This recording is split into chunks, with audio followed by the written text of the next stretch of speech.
Kasus yang dituduhkan gratifikasi 1 miliar, tapi kemudian belakangan berbagai pihak di negara ini, sejumlah menteri-menteri, tokoh-tokoh penting di negara ini ikut masuk di dalam ruang ini, membentuk opini publik, merusak citra tokoh Papua. Hari ini Bapak Gubernur Papua Lukas NMB yang sudah 8 kali berturut-turut menerima WTP itu, seolah-olah dia ini adalah penjahat besar di negara ini. 10 korupsi besar di Papua, dan ini masuk di dalamnya. Itu bukan sekarang, itu tahun 2020. Saya sudah umumkan dan saudara semua wartawan sudah menulis gitu. Nah, oleh sebab itu juga saya mencatat setiap tokoh Papua datang ke sini, apakah tokoh pemuda, apakah tokoh agama, tokoh adat, itu datang ke sini selalu nanya, kenapa kok didiamkan? Kapan pemerintah bertindak atas korupsi itu? Kok sudah mengeluarkan daftar 10? Kok tidak ditindak? Gitu. Nah, mari kita sama-sama kembali saja ke koridor hukum gitu ya, karena KPK tentu ketika sudah menetapkan seseorang menjadi tersangka seharusnya sudah memiliki minimal 2 alat bukti gitu ya. Bukan hanya KPK sebenarnya, karena penegak hukum lain seperti kejaksaan atau kepolisian pasti juga melakukan hal yang sama. Mereka punya setidaknya 2 alat bukti yang nanti akan dipertanggungjawabkan di depan majelis hakim pengadilan tipikor gitu.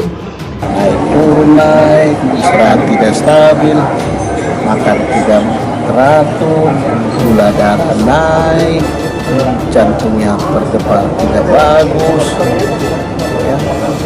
Dietnya tidak sesuai dengan diet ginjal, dietnya tidak sesuai dengan diet, ternyata diabetesnya, kolesterolnya tidak terkontrol, jantungnya makin kolaborasi. Ya,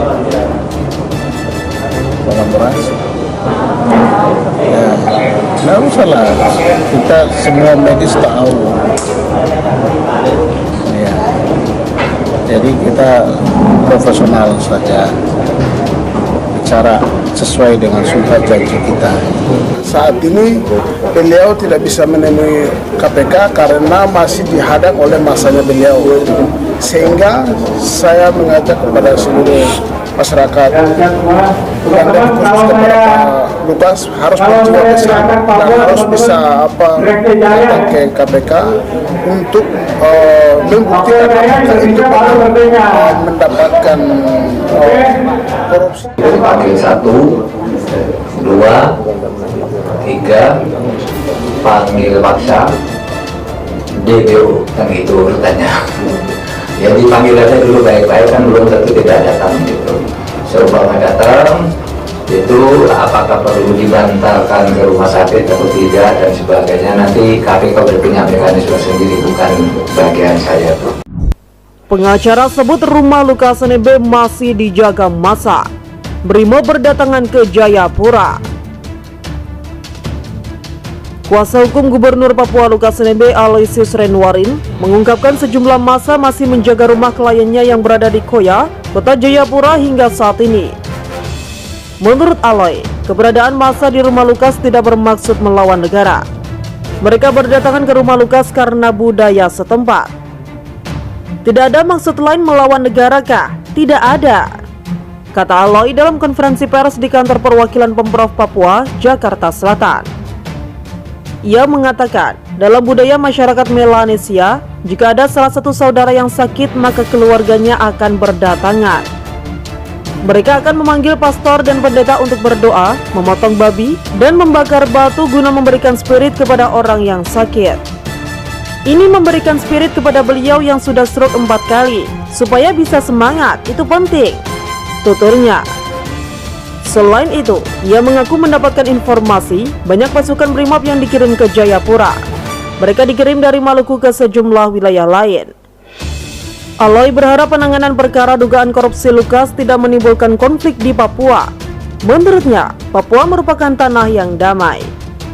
Sementara, kuasa hukum Lukas lainnya, Stefanus Roy Rening, menegaskan Lukas tidak akan melarikan diri dari pemeriksaan KPK.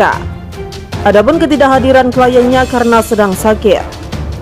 Ia menyatakan, jika sudah sehat dan mendapatkan konfirmasi dari dokter, Lukas akan memenuhi panggilan KPK. Saat ini, kata dia, yang menjadi prioritas adalah bagaimana Lukas mendapatkan izin dari KPK untuk menjalani pemeriksaan di Singapura. Karena itu, pihaknya mendiskusikan dengan KPK terkait kemungkinan mengirimkan tim dokter mereka ke Jayapura untuk memeriksa kondisi Lukas. Kami bertanggung jawab, kalau dia sembuh dan konfirm dokter saya akan mendampingi beliau. Tidak ada niat sama sekali Pak Gubernur lari, ujarnya. Sebelumnya, Lukas NMB ditetapkan sebagai tersangka kasus dugaan gratifikasi 1 miliar rupiah terkait APBD di Papua. Sedianya Lukas dijadwalkan menjalani pemeriksaan di Polda Papua pada 12 September lalu, namun dia absen. KPK kemudian menjadwalkan ulang agar Lukas menemui penyidik pada tanggal 26 September di Gedung Merah Putih KPK Jakarta.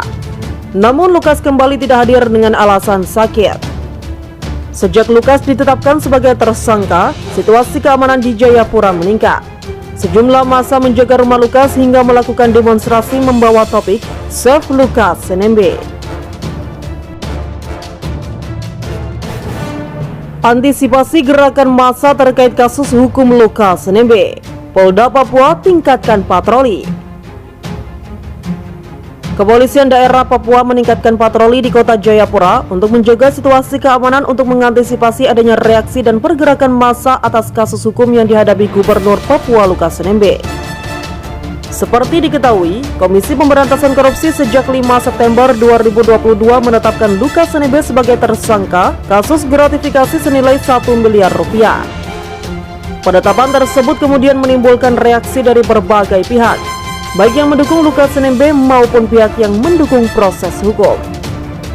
Polda Papua telah melakukan langkah-langkah antisipasi dengan meningkatkan patroli, khususnya di kota Jayapura, karena kota Jayapura menjadi barometer Provinsi Papua, sehingga kami terus melakukan antisipasi agar peristiwa di tahun 2019 tidak terulang lagi, ujar Wakapolda Papua Brigjen Ramdhani Hidayat di Jayapura. Selain pasukan organik yang ada di Jayapura, Ramdhani menyebutkan sudah ada ratusan pasukan bawah kendali operasi atau BKO dari berbagai provinsi.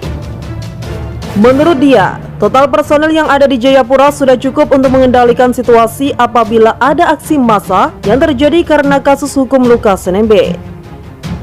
1.800 personel ini sifatnya standby apabila sewaktu-waktu terjadi sesuatu, mengingat saat ini Papua sedang mengalami peningkatan eskalasi keamanan. Kata dia, diberitakan sebelumnya, Lukas NMB sejak 5 September 2022 telah ditetapkan sebagai tersangka kasus gratifikasi senilai 1 miliar rupiah. Selain dicekal ke luar negeri, beberapa rekening sebesar 71 miliar rupiah yang diduga terkait dengan Lukas NMB telah diblokir oleh PPATK. KPK telah memanggil Lukas NMB sebagai tersangka pada 12 September lalu, namun ia tidak hadir karena sakit. Kemudian, KPK telah mengirim surat panggilan kedua kepada Lukas NMB agar yang bersangkutan hadir untuk diperiksa di Gedung Merah Putih Jakarta pada 26 September 2022. Namun lagi-lagi ia tidak bisa hadir karena sakit.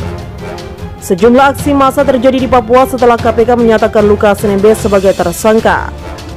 Kediaman NMB sempat dijaga massa beberapa hari setelah KPK menetapkannya sebagai tersangka.